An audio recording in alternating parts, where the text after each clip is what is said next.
Hey yo, what's good guys? Welcome back to Annie Recapped. Today we bring you an interesting title called Chillin' in My 30s After Getting Fired by the Demon King's Army. Wow, I'm already sold. Let's have a look what the show is about. But before that, do subscribe to Annie Recap if you want to see more awesome animes to watch from all over the world on your feed. And let's get to the show.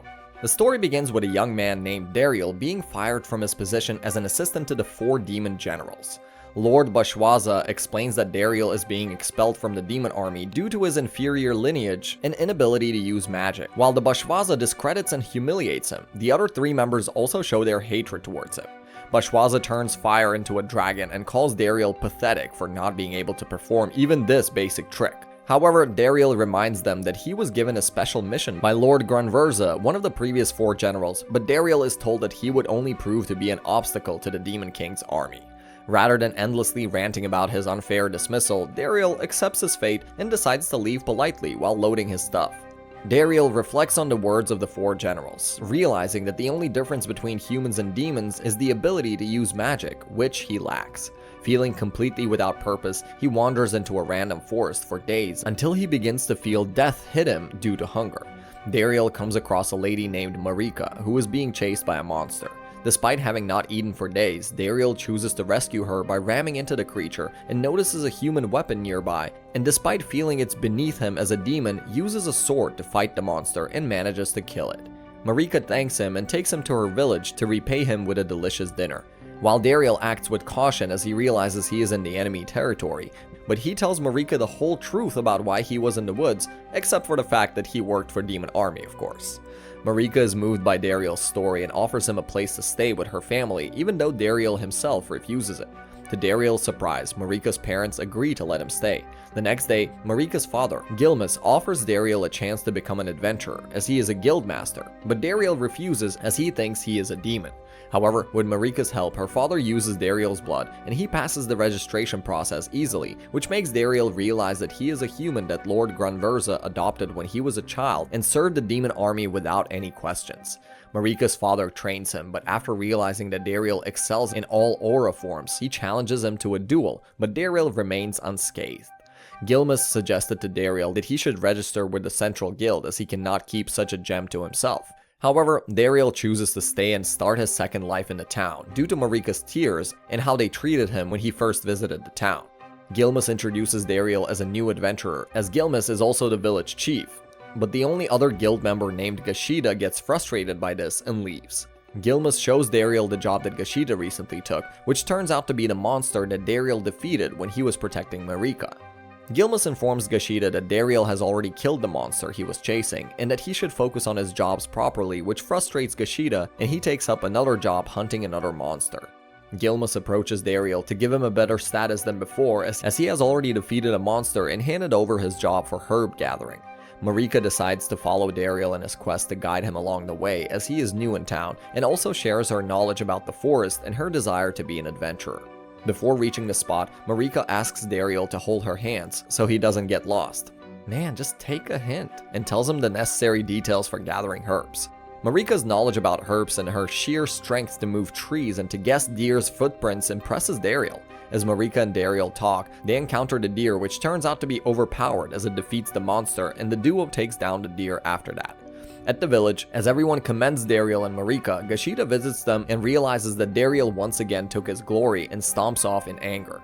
Daryl enjoys his quiet life in the village and appreciates the hospitality he's receiving from the villagers and Marika's family, when suddenly, one day, Gilmas informs Daryl that a C-rank monster is hovering over the forest near the village, and even though the adventurers from other village have taken over the job and are surrounding the monster, Gashida has gone to find the monster and kill it. Daryl offers his help in finding Gashida before he comes across the monster, and even though Marika also insists on going with him, Daryl refuses and takes on the job himself. As Marika feels reluctant to send Daryl alone, she packs a bag with medicine for him. Along the way, Daryl reaches the forest where the monster is seen and realizes that the monster might have gotten away from the adventurers as he watches Gashida running towards him, with the monster chasing him from behind. Daryl decides to take on the job to defeat the monster and realizes that the monster is more powerful than he anticipated, but he still manages to defeat him by using 2 of his skills at the same time. Gashida watches Daryl with amazement as he defeats the monster and also tends to him for his injuries. Gashida also realizes his mistake for not taking his job seriously and decides to follow Dariel with all his heart. The next day, when Dariel enjoys his breakfast with Gilmas, Gashida visits him and asks for his help regarding a matter that makes Dariel think about how things are proceeding at his old job.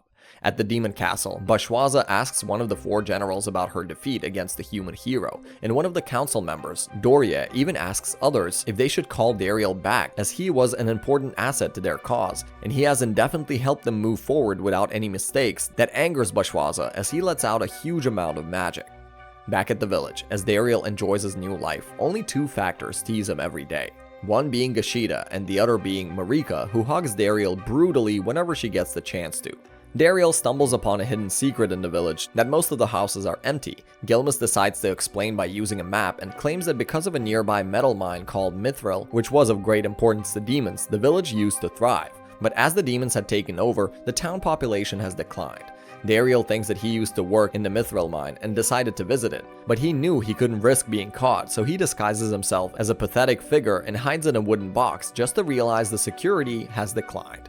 Inside the mine, Dariel overhears the dwarf-like creatures called knockers complaining about their workload since Dariel had left. The demons had relieved themselves of their duties, and the demand for mithril had crumpled, leaving all the burden on the knockers' shoulders. Dariel knew he couldn't help them, but then the soldiers arrived to collect the mithril. The new commander was brutal, and Dariel watched as one of the knockers rebelled and attacked them. This results in a complete rebellion of the knockers against the demon army, who begin chanting spells. Dariel conceals his face with a piece of cloth, which turns out to be one of the knockers' undergarments, and distracts the soldiers so that they cannot finish their spell. However, one of the soldiers chose to kick the knockers instead of using the dangerous spells on them, which makes Dariel realize that these soldiers are not evil at heart and are just following orders. Dariel took the opportunity to remind them of their pledge to never kill a non-combatant. When their plan failed, the commander ordered the soldiers to use their spells simultaneously to get rid of Dariel. However, as Dariel already memorized all the spells, he deactivated them one by one depending on the duration of the spell. Dariel went straight for the commander's throat, but stopped as soon as it was revealed that Lord Bashwaza had named him only because of their friendship. Dariel chased the commander away, telling him to never come back, and promised to take the knockers under his wing now that the mithril mine was under human control.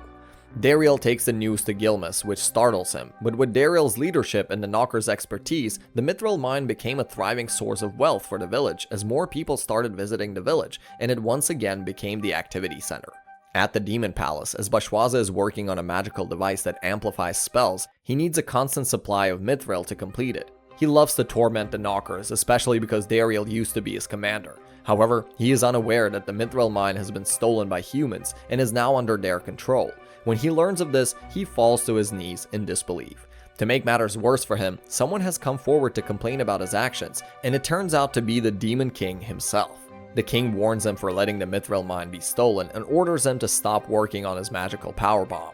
He also demands that Bashwaza apologizes and recruits Dariel again, remembering Dariel's past achievements. Bashwaza grits his teeth in anger, but is forced to comply with the king's demands.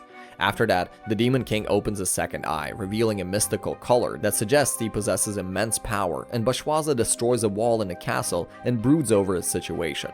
As more people start visiting the village, Marika suggests that she and Dariel should have children together, but he dismisses the idea. She then asks him to be her fiancé, but before she can finish her sentence, their attention is drawn to Gashida, who is trying to fight a B-rank adventurer from a higher guild in Campbell Town. They want control of the mines handed over to their own, but Dariel comes to Gashida's defense and politely reminds the representatives of their ineffectiveness in holding back the C-ranked monster. Fitbitan is shocked to find out that Dariel is the one who brought down the monster on his own, and everyone exclaims that he must be a high-rank adventurer. Later, Gilmas throws a revival party in the village, and chaos ensues when Marika gets to know that Dariel is insulted and calls him her husband. Gashida intervenes, stating that he will be the one to marry Dariel. The next day, the Central Guild negotiator, Bestfred, asks for Dariel's help to get the knockers to cooperate, and he agrees. However, when the demons arrive to break peace with the knockers, Dariel reveals to Rosette that he is a human resident. But as the king ordered Rosette to recruit Dariel to the demon army, he refuses and instead comes up with a solution that will benefit both parties. Dariel proposes a solution to the problem of the demons needing mithril by suggesting that the Central Guild sell it to them at 4 times the market price. This would allow the demons to get the mithril they need while still keeping the supply and demand in favor of the humans. However, Fitbitan doesn't agree with this plan and decides to intervene. This leads to another embarrassing situation for him, as he is unable to continue with the negotiation. Dariel argues that the demons need the mithril to continue functioning, and that it is in the best interest of everyone to find a solution that benefits both parties. Eventually, Bestfred agrees to Dariel's proposal, and the demons can get the mithril they need. Dariel is tasked by Bestfred to find an old mithril smith workshop, but Fidbitan has already set up shop in the area, and he asks Dariel to prepare a meal for them. As Dariel gets home, Marika tells him that an old man is harassing her, and he decides to confront him, who claims that he is Smith recommended by the guild, and is visiting this village because of the mithril mine. Smith also discredits Dariel for his old, worn-out sword, which angers Marika as she tries to attack him and tell him about all the deeds Dariel had done so far, making Smith use a skill to determine Dariel's aura, which startles him. At home, Smith shows his approval from the Central Guild, and the duo believes him to be the one he is claiming to be. However, Dariel tells Smith about his predicament with Fidbitan, but Smith claims that he will use his bargaining skills to convince him and ends up begging Fidbitan for access to the Campbell workshop, and Dariel is disappointed with this behavior. Smith successfully transforms mithril into a custom sword for Dariel, but refuses to teach Fidbitan due to his childish behavior. Dariel learns from Smith that he has always wanted to create something unique using mithril, so he stole some from the workshop to build his foundry. However, he needs magic to run it, so Dariel asks his demon friend Rizet to help in activating the foundry. Rizet claims that he will do this once as a favor to Dariel, as he doesn't want humans to mass-produce weapons, but Smith claims that he only needs it once, as he wants to make a weapon for Dariel. Fidbitan visits Dariel's house and challenges him to a duel, but it makes Dariel think otherwise, as he is a higher rank adventurer. The next day, Fidbitan shows off a mithril sword and shield made by his smiths, mocking the dagger made by the old smith. The old smith reveals that his dagger is the Hermes blade, which Dariel can shape into any form using his aura, along with a sword and whip. Fidbitan's low-quality mithril gets broken, and the Central Guild apologizes for this mistake and imprisons him for defying their instructions. Dariel asks Fidbitan to fix the damaged houses in exchange for forgiveness. Bestfred offers Dariel a job at the Central Guild, and Marika overhears their conversation.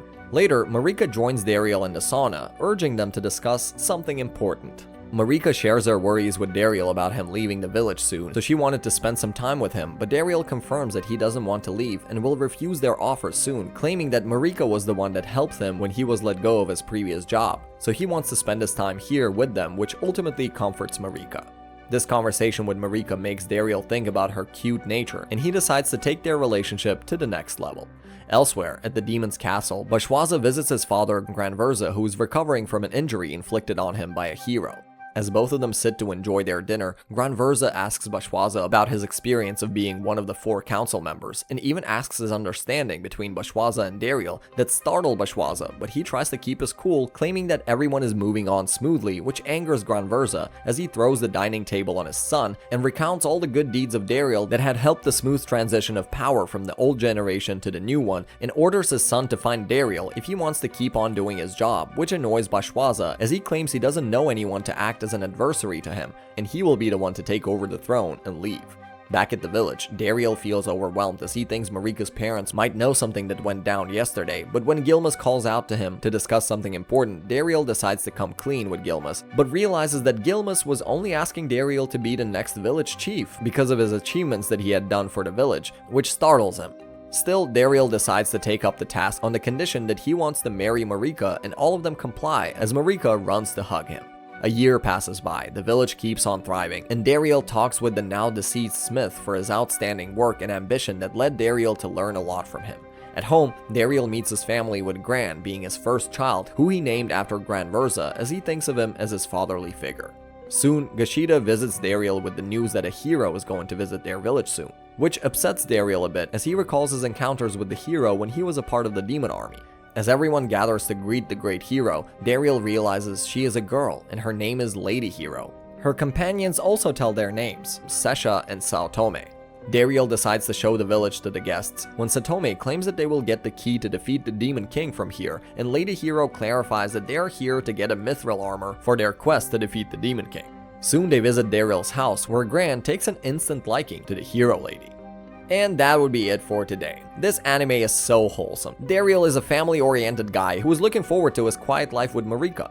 Will Dariel be able to stay happy this way, or will Rayquaza try to ruin his life yet again? If you want the second part, do let us know in the comments below, and thank you for sticking till the end. If you enjoyed it, make sure to like this video and subscribe to Annie Recap for more awesome content like this on your feed. With that said, see you in the next one. Peace!